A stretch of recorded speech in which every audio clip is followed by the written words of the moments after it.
What's going on, folks? Once again, I'm your friendly neighborhood basement dweller, Nev from Nev's Tech Bits, and today I want to be checking out this Nintendo Entertainment System that came to me through a recycling center. Now, this isn't one of the recycling centers you walk in with and they put it in a warehouse. This is the kind of recycling center that there's basically a dumpster at the end of somebody's private driveway, and this got thrown into it, making me wonder, sending me down the path into daydreaming and just getting questions. Look at this gun.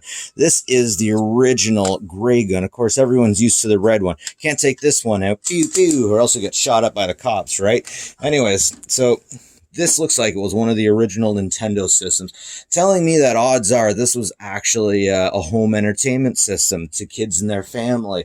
Now, what just blows me away is, how did this end up at e-waste? Why didn't someone sell this? I mean, everybody knows that video games are worth more money these days. A lot of people say we're in a video game bubble, and this thing doesn't really seem to be in too bad shape. Let's turn the lights on and get a better look.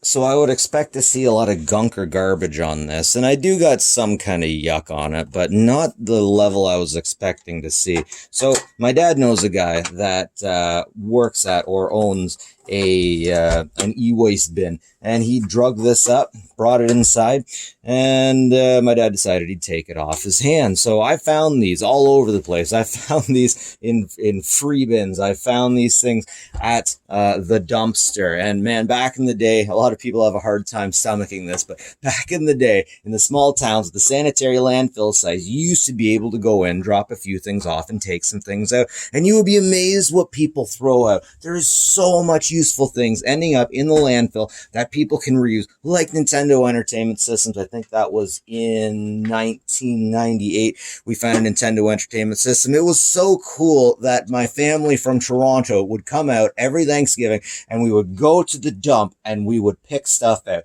Locals in other towns called their dump the mall, out of jest, of course. But man, you could do so much. You'd have a boring week in your little village, nothing going on. You go out to the dump and you bring home, I remember when I was like 10, I brought home a Flintstones car, and that was freaking cool. It needed a new driver's wheel, but it was still good past that. Okay, next up, I just want to take a look at the inside and see what a dumpster NES looks like on the inside. I gotta say though, what family threw this out? How many hands did it go through?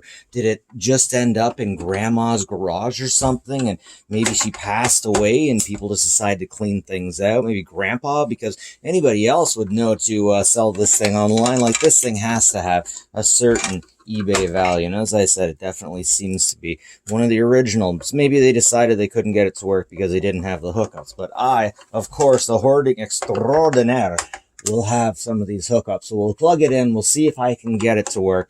And man, I'm just once again, I'm just blown away that I found this at a recycle center.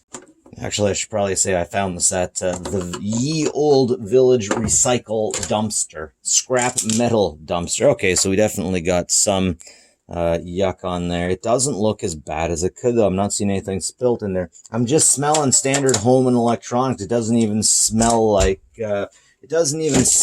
cigarettes. So yeah, we got some dust, some use, but I'm not really seeing a lot of dust right here.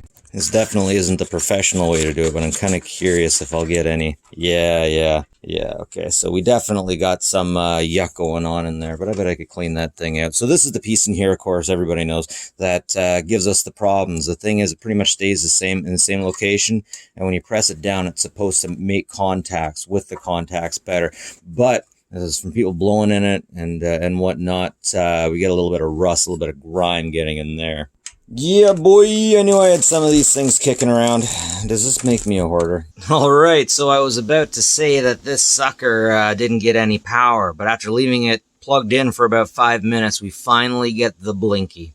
I tried 2 different power plugs with this, and they both gave me the same issue. Now, I have had situations before where old systems, I needed to leave them plugged in before I could get them to do anything at all. So I'm going to just leave this sucker plugged in for a while, and then come back to it later and see if it's any better. Apparently, there actually is some value for this, though, even if I can't turn it on, about 30 bucks. You hear that, Colonel? 30 bucks. I'm rich. Fortress Maximus, 30 bucks. We can eat tonight. Okay, so it's about 30 minutes later. Not so bad. I haven't even pulled this thing out and tried any tricks with it. I just turned it on after 30 minutes, and we're rocking. Okay, so I left this sweet machine plugged in for about an hour, turning it on, away it goes, no problem at all. 30 bucks worth a unit right here. I eat tonight. But yeah, that's a trick I've had to use before in the past. Old consoles won't turn on, so you just leave them plugged in, and there's a lot that will do for them. That could mean many things. It could mean a capacitor's going. It could mean there's a bad connection that doesn't connect, and less things get warmed up. But I'm just happy I got this thing fired up. Anyways, ladies and gentlemen, excellent dumpster find. That's it for me. Nev from Nev's Tech Bits. Like and subscribe if you like stuff. It's always appreciated, folks. And as always, take care of each other, please. Sega.